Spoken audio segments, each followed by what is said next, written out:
Hey everyone, James here. Let me ask you something. What would you do if you suspected the person sleeping next to you every night was capable of murder?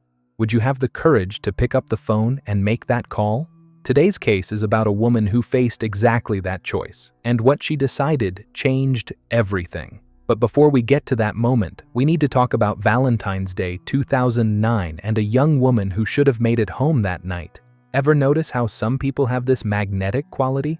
They walk into a room and everyone just gravitates toward them. They're the ones singing karaoke, making everyone laugh, living life at full volume. Cori Desmond was exactly that kind of person. But on Valentine's Day 2009, someone decided that light needed to go out. And what makes this case even more chilling? The person responsible was hiding in plain sight the entire time. Let me take you back to March 18, 1980. Cori Desmond was born at Torrance Memorial Hospital in California, and from her very first breath, she was a fighter. She came into this world with a hole in her diaphragm, a serious condition that required multiple surgeries. Doctors gave her only a 20% chance of survival. But Cori didn't just survive, she thrived. That fighting spirit that got her through those early days would define who she became as a person. She graduated from North Torrance High School and went on to earn a master's degree in criminal justice from Long Beach State. But then Cori had a change of heart about her career path. She decided she wanted to become a teacher specifically to work with autistic children. That tells you something about who she was, doesn't it? She could have done anything with that criminal justice degree, but she chose to dedicate her life to helping kids who needed extra support and understanding. While Cori was working toward her teaching career, she needed income. So she worked as a bartender at various establishments around Redondo Beach, and she was good at it. Her friends described her as sweet when she needed to be, but tough as nails when the situation called for it. She could command a bar full of rowdy patrons while simultaneously belting out her favorite karaoke songs. She was always the center of attention, and people loved her for it. Cori had developed a second family among the people she worked with in these bars. They kept her coming back to the job, even though her family wished she'd focus entirely on her teaching career. But that was Cori.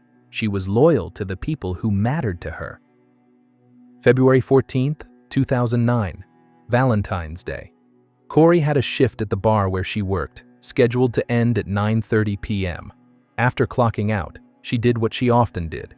She walked 2 blocks to another popular spot called Bar Street Lounge. Many of her friends worked there, and Cori would often stop by at the end of her shift to hang out, help behind the bar, chat with people. It brought in extra tips, and besides, these were her people. The bar's surveillance cameras captured her doing exactly that, helping her friends serve drinks and socialize with customers. The bar closed around 2 a.m., and that's when Cori left. Nobody saw her after that, at least nobody who cared about her well-being. Fast forward to Monday, February 16th. About 100 miles away from that bar in Redondo Beach, in an area called Running Springs in San Bernardino County, a driver pulled over to the side of the road. It was approximately 2:20 in the afternoon. The man needed to remove snow chains from his tires. The moment he stepped out of his vehicle, he was hit with an overwhelming smell. That distinctive, nauseating odor that immediately tells you something is very wrong. At first, he assumed it was a dead animal. Roadkill happens, especially on mountain roads. But something made him investigate further. Maybe curiosity, maybe instinct. Not far from where he'd parked, he found a black plastic garbage bag, and inside that bag was a woman's body. Can you imagine that moment? You're just trying to deal with your tire chains, and suddenly you're standing next to a murder victim. The man panicked, ran out into the road, and started flagging down cars. His phone battery was dead, so he needed someone else to call the police. Eventually, someone stopped and made that call. The San Bernardino County Sheriff's Office responded to the scene. They identified the victim through fingerprints and her driver's license. 28-year-old Cori Desmond, the woman who'd beaten 20% odds as a baby, who'd earned a master's degree, who'd just gotten her teaching credential, who had her whole future ahead of her. She was dead. The autopsy revealed the brutality of what had been done to her. Cori died from strangulation. She had multiple contusions on her face and neck. There were injuries to the back of her head. She had defense wounds on her hands, which meant she'd fought back. She'd tried to save herself. The medical examiners estimated she'd been lying on that roadside for approximately 12 to 36 hours before the driver found her. There was another disturbing detail. Cori's pants were unbuttoned and pulled down to her knees. However, the medical examination found no indication of that type of crime. What did that mean? Had the killer been interrupted? Had Cori fought him off before he could complete whatever he'd planned? Investigators immediately understood one thing. This wasn't the murder scene.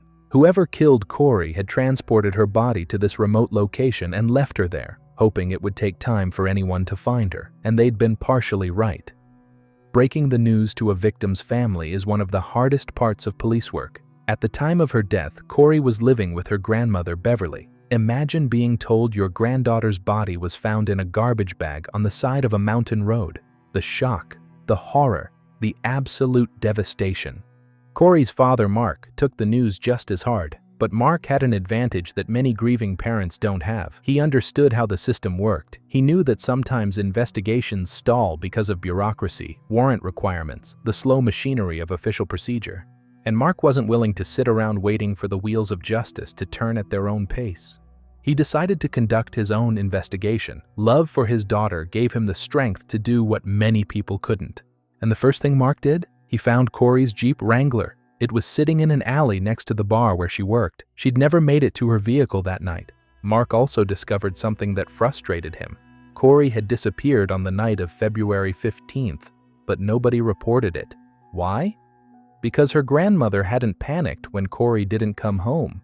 Cori was 28 years old, an adult who sometimes stayed overnight with friends. She often worked late and would come home after her grandmother was already asleep. Beverly had no reason to think anything was wrong until the police showed up at her door. Meanwhile, official investigators were doing their own work.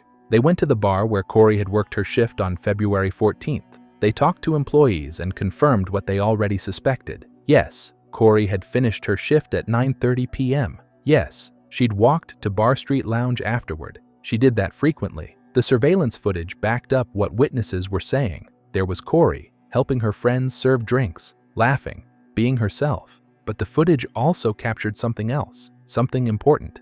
That evening, Cori had an argument with a man at the bar. According to witnesses, this guy was behaving inappropriately. He was drunk, bothering women, touching them without permission, making crude comments. And while other people stayed quiet and tried to ignore him, Cori didn't. That wasn't who she was. She stood up for the other women in that bar and told this man in no uncertain terms that he needed to leave. The man was furious at being called out, but he did eventually leave the premises. Cori went back to helping her friends as if nothing had happened. She'd had some drinks herself that evening, but not enough to affect her behavior or judgment. After 2 a.m., when the bar closed, she left alone. She was planning to go home. Instead, less than 48 hours later, a man found her body 100 miles away. Mark Desmond gave the police every piece of information he'd managed to gather. He went on television, appealing to the public for any information that could help solve his daughter's murder. Meanwhile, investigators had identified the man Cori had argued with at the bar. They brought him in for questioning. The man didn't deny knowing about Cori Desmond. How could he? Her face was all over the news, but he claimed he'd never met her before that night. He admitted to the argument at the bar, didn't try to hide it. Yes, he'd been drunk. Yes, he'd behaved badly. Yes, they'd kicked him out. But after that, he said he went straight home and passed out. He had nothing to do with what happened to Cori.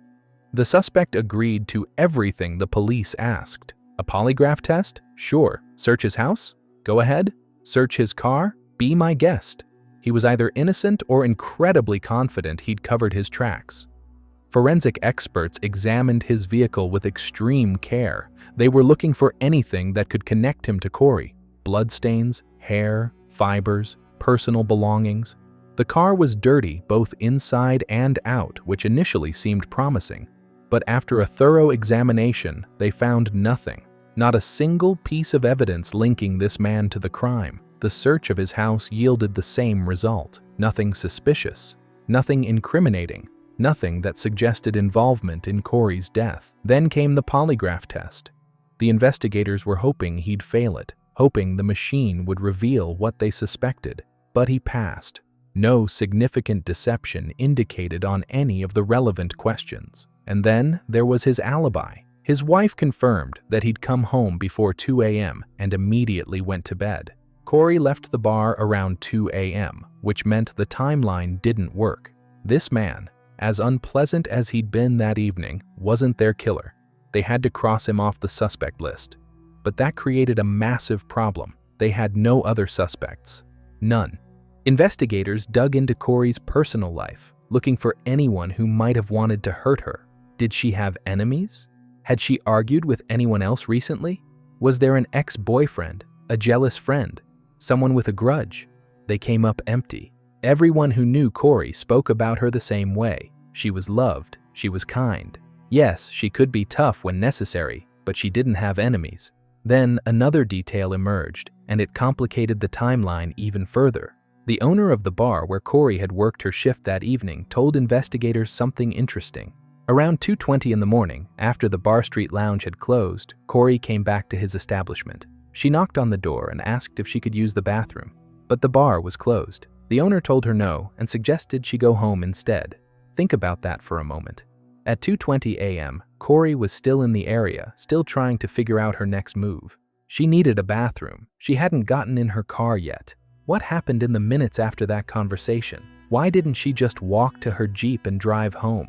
Investigators theorized that someone must have abducted or assaulted Cori near her workplace. It was the only explanation that made sense. But there was a problem with that theory. The bar's surveillance cameras didn't capture any kind of altercation or abduction. And at 2:20 in the morning on a Sunday night, there weren't people walking around who might have witnessed something. The toxicology report added another layer to the mystery. At the time of her death, Cori's blood alcohol content was more than 4 times the legal limit for driving. So was she planning to drive her Jeep home in that condition? Or had she decided to find another way? Maybe she was going to call someone for a ride. Maybe she was going to walk. Maybe she was going to sleep it off in her car. We'll never know what her plan was because she never got the chance to execute it. A month passed, then another. The investigation stalled completely. Police had checked every lead, followed every possible angle, interviewed everyone who'd been direct questioned. Who killed Cori Desmond? Mark offered a $15,000 reward for any information that could help police solve the case. Think about what that means. Mark wasn't just seeking justice for his daughter. He understood that whoever killed Cori was still out there, still walking around, still potentially dangerous to other women. By keeping those billboards up, by keeping Cori's face in the public eye, he was trying to prevent another family from going through what his family was experiencing. Information about Cori also appeared on approximately 50 electronic billboards throughout the area. Mark was doing everything he could to keep the case alive, to keep people thinking about it, to generate that one crucial lead that might change everything. And in May 2009, it worked. The phone rang at the police station. A woman named Tiffany Ware was on the line. She'd seen one of the billboards with Cori's photo, and she had information that would finally solve this case. But when Tiffany called, she was barely holding it together. Her voice was quiet, shaky. She was clearly experiencing severe stress and fear. She rambled at first, like someone who has something huge to say but doesn't know how to say it. Finally, she managed to focus. "Hello, my name is Tiffany. I think my boyfriend, Tony Lopez Perez, killed that bartender girl, Cori Desmond. Please check him. He's behaving strangely, but I'll tell you more when we meet." Can you imagine making that phone call? Calling the police to report that the man you live with, the father of your child, might be a murderer? The courage that must have taken is extraordinary. Tiffany called several more times to arrange a meeting with a detective. She wanted to do this in person, somewhere safe. They finally met in a park, and Tiffany told her story. On February 14th, Valentine's Day, Tiffany and Tony had plans for a romantic dinner. Tiffany spent the entire day preparing. She took their children to their grandparents' house so she and Tony could have the evening alone. She went to the beauty salon. She bought a new red dress specifically for the occasion because Tony loved when she wore red. It drove him crazy, she said. Tony was working that day but was supposed to be home by 11:30 p.m. Tiffany waited and waited and waited. She tried calling him. No answer. She sent text messages. No response. She sat in that red dress, watching the clock, wondering where he was and why he wasn't answering. Tony finally came home at 4:30 in the morning. 4:30, and when he walked through the door, he acted like nothing unusual had happened. His excuse? He said he'd gotten too drunk to drive home safely, so he'd slept it off in his car. Tiffany was upset, of course, but what could she do? At least he was home safe. A few days later, something strange happened. Tony, who rarely cleaned his car's interior, suddenly bought an entire set of cleaning products. He spent hours meticulously cleaning every surface of his white Dodge, and when Tiffany offered to help, he refused. He wanted to do it himself, he said. He was particular about how he wanted it done. Then, not long after that thorough cleaning, Tony sold the Dodge. He got rid of it for almost nothing, way below market value, and immediately bought a different vehicle. Why would someone sell a car for a fraction of what it's worth? Tiffany thought it was odd, but she didn't press the issue at the time.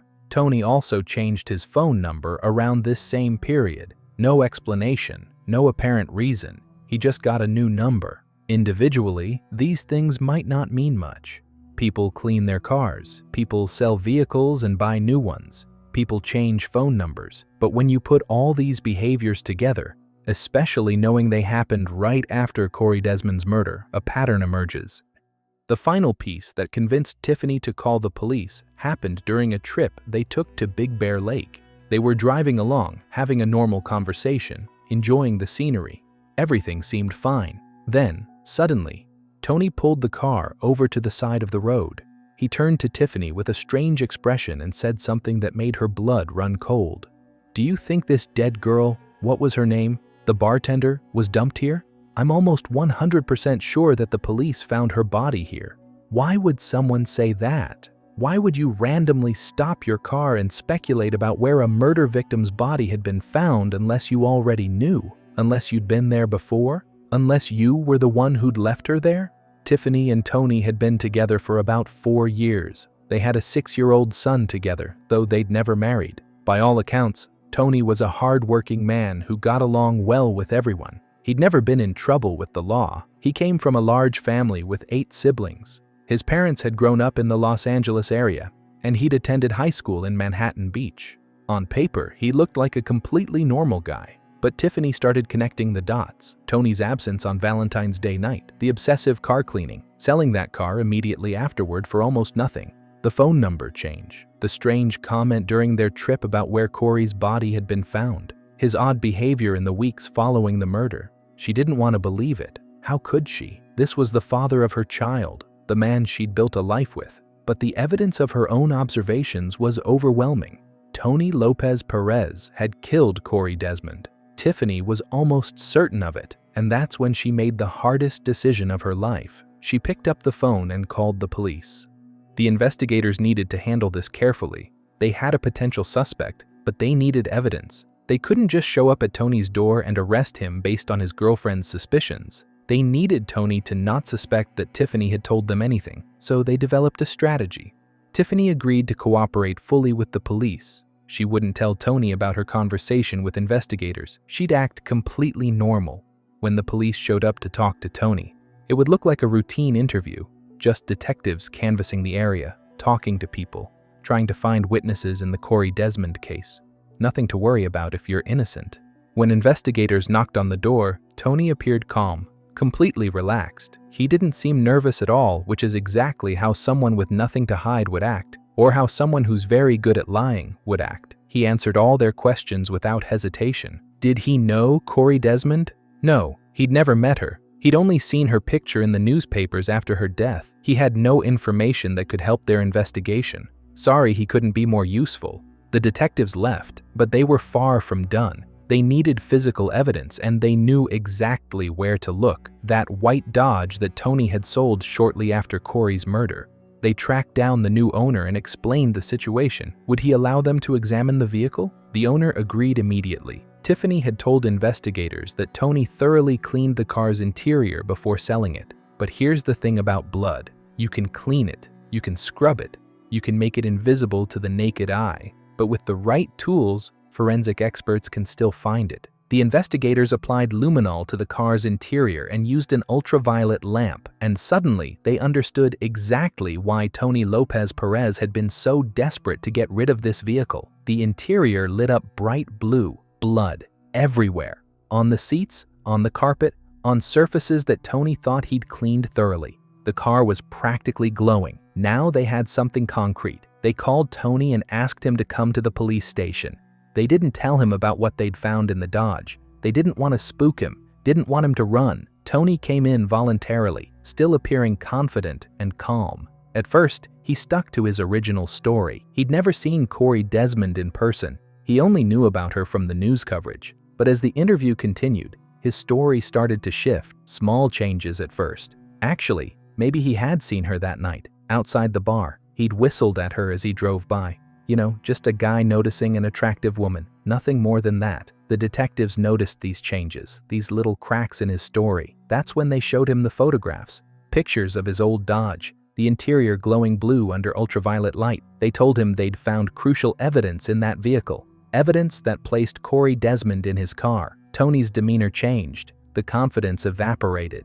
He knew he was caught, so he changed his story again. This time, he painted himself as an accidental killer, someone who made a terrible mistake while trying to help. According to this new version, Tony saw Cori outside the bar standing under a street lamp. She suddenly lost consciousness and collapsed on the sidewalk. He stopped his car and got out to help her. He tried to wake her up, but she wouldn't respond.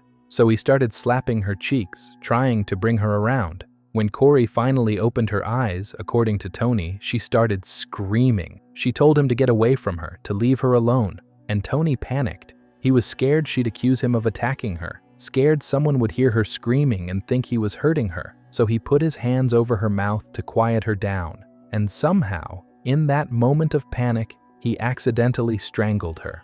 Let me ask you something. Does that story make sense to you? Because it doesn't to me. If you accidentally kill someone while trying to help them, what do?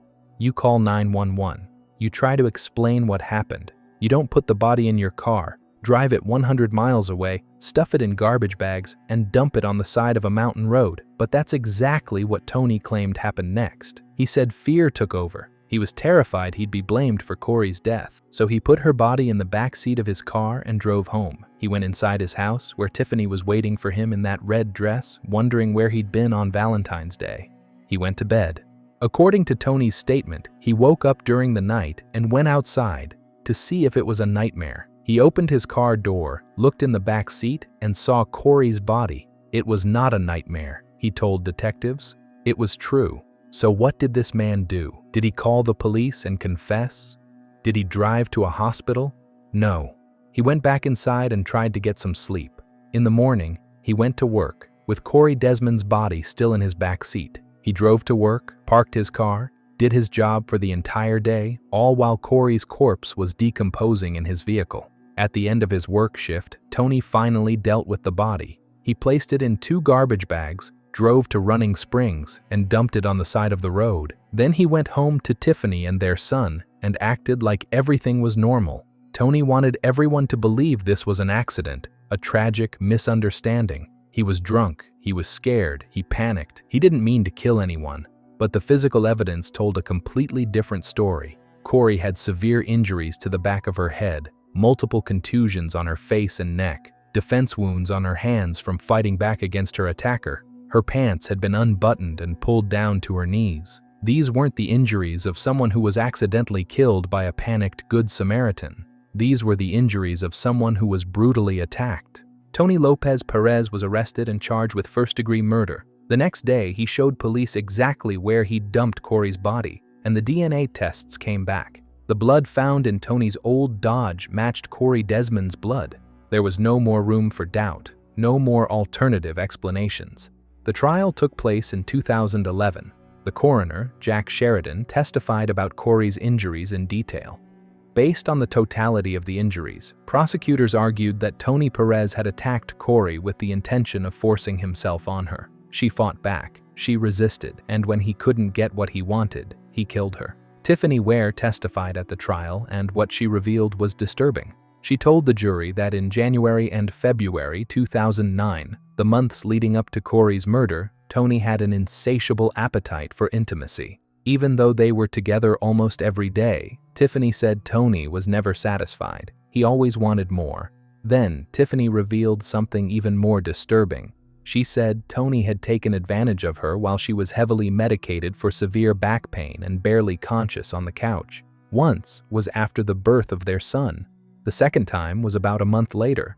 What kind of person does that to someone they supposedly love? This testimony established a pattern.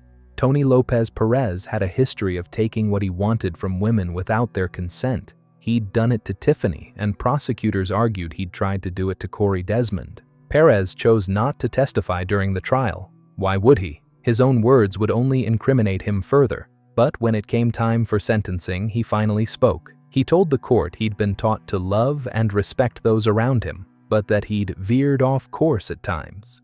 What an understatement.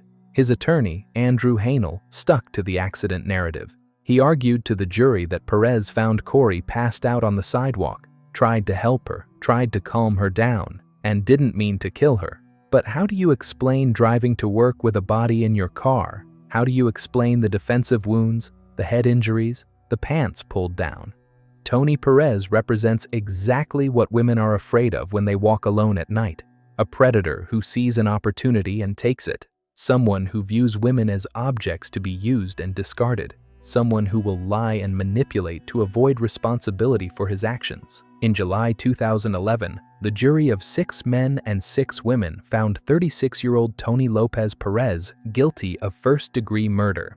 He was sentenced to life in prison with the possibility of parole after 25 years. That means in 2034 he could potentially walk free. The Desmond family expressed profound gratitude to Tiffany Ware. Without her courage, without her willingness to come forward and report the man she loved, this case might never have been solved. Tiffany sacrificed everything to do the right thing because other women deserved to be safe, because the truth mattered more than her comfort. That's all for today. If this case made you think twice about the people in your own life, you're not alone. Drop a comment and let me know what you thought about this one. See you next time.